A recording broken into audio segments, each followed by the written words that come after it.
नमस्कार, आप देख रहे हैं आरजे टाइम्स। विजय बैंसला को टिकट देकर कहीं पायलट को घेरने की कोशिश तो नहीं, रिपोर्ट में पड़ी है बीजेपी की रणनीति। राजस्थान में 23 नवंबर को चुनाव की घोषणा होने के बाद बीजेपी ने पहले बाजी मारते हुए अपनी पहली लिस्ट जारी कर दी। इस लिस्ट में 41 उम्मीदवारों को चुनावी मैदान में उतारा है।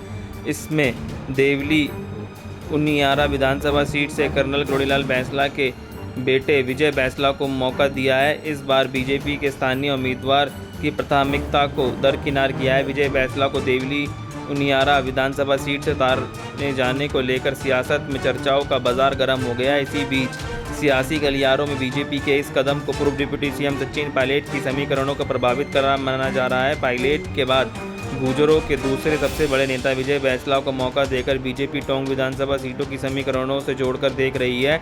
इसके पीछे बीजेपी की बड़ी रणनीति मानी जा रही है। अब तक देवली उनियारा विधानसभा सीट का इतिहास रहा है, यहाँ एक भी विधायक दूसरी बार रिपीट नहीं हुआ है। लिहाजा इस गणित को देखते हुए भाजपा ने टोंक के 4 विधानसभा सीटों पर गुर्जर मतदाताओं को साधने की बड़ी कोशिश की है। विजय बैंसला को टिकट देकर पायलट को घेरने की कोशिश।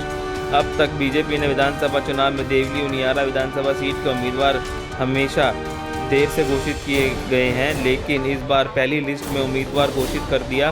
बीजेपी ने सबको चौंका दिया। इसके पीछे बीजेपी की बहुत बड़ी रणनीति मानी जा रही है। राजनीति जानकारों के अनुसार बैंसला को टिकट देने के पीछे गुर्जर नेता सचिन पायलट को बीजेपी कहीं ना कहीं घेरने की कोशिश कर रही है, क्योंकि टोंक विधानसभा में मुस्लिम के बाद दूसरा बहुमूल्य गुर्जर समाज है, जहां गुर्जर समाज के करीब 40,000 मतदाता हैं। ऐसी स्थिति में पायलट की समीकरणों को प्रभावित करने के लिए विजय बैंसला का टिकट देवली उनियारा से दिया जाना माना जा रहा है। जबकि इसके पहले बीजेपी ने दिल्ली सांसद रमेश बिधूड़ी को टोंक जिले का प्रभारी बनाया, तो गुर्जर समाज से आते हैं। गुर्जर में ऐसे मतदाताओं में तोड़फोड़ कराने के लिए बिधूड़ी को जिला प्रभारी बनाने का कारण माना जा रहा है। देवली उनियारा विधानसभा सीट का जातिगत समीकरण 23 नवंबर को होने वाले आगामी विधानसभा चुनाव को लेकर राजनीतिक दलों की समीकरण की बिसातें जमने लगी है। इस दौरान चुनाव के दिन देवली उनियारा विधानसभा सीट के 2,96,000 मतदाता अपनी मताधिकार का उपयोग करेंगे। वर्ष 2018 के चुनाव को लेकर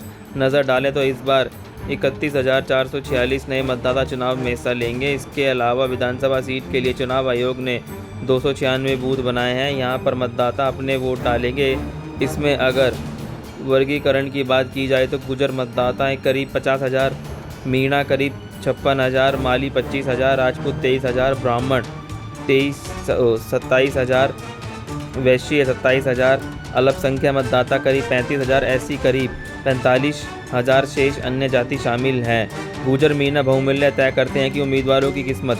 देवली उनियारा विधानसभा क्षेत्र आरक्षण की दृष्टि से जनरल सीट है, लेकिन यह सीट गुर्जर मीणा बहुमूल्य सीट है। इस कारण यहाँ दोनों ही दल भाजपा और कांग्रेस शुरू से मीणा या गुर्जर उम्मीदवारों को ही चुनावी मैदान में उतारते हैं। आइए विधानसभा क्षेत्र के मतदाताओं की बात की जाए तो उनकी संख्या 2,96,000 से ऊपर हो चुकी है। इसमें गुर्जर मीणा की बहुमूल्य मतदाता है, जो कि अब तक के चुनाव में उम्मीदवार की जीत हार का निरादरण करते हैं। बीजेपी ने गुर्जर को दिया तो अब कांग्रेस को मीणा को देना होगा टिकट। देवली उनियारा विधानसभा सीट गुर्जर मीणा बहुमूल्य सीट है। बीजेपी ने इस बार गुर्जर नेता के रूप में विजय बैंसला को टिकट दिया है। ऐसी स्थिति में अब कांग्रेस को अपना मीणा उम्मीदवार ही उतारना होगा। आंकड़ों की बात की जाए तो कांग्रेस ने अधिकतर मीणा उम्मीदवारी चुनावी मैदान में उतारा है। इससे पहले वर्तमान विधायक के दौर पूर्व डीजीपी हरीश मीणा है, जबकि बीजेपी ने इस बार गुर्जर नेता के तौर पर विजय बैंसला को अपना उम्मीदवार बनाया है। ऐसे में अब कांग्रेस के पास चुनाव मैदान में मीणा को ही प्रत्याशी उतारने के अलावा कोई विकल्प नहीं है। इसमें विधायक हरीश मीणा, टोंक सरपंच, जिला अध्यक्ष मुकेश मीणा समेत 24-25 उम्मीदवार कांग्रेस से टिकट की लाइन में हैं। बहुत बहुत धन्यवाद। आरजे टाइम्स को देखने के लिए लाइक सब्सक्राइब जरूर करें।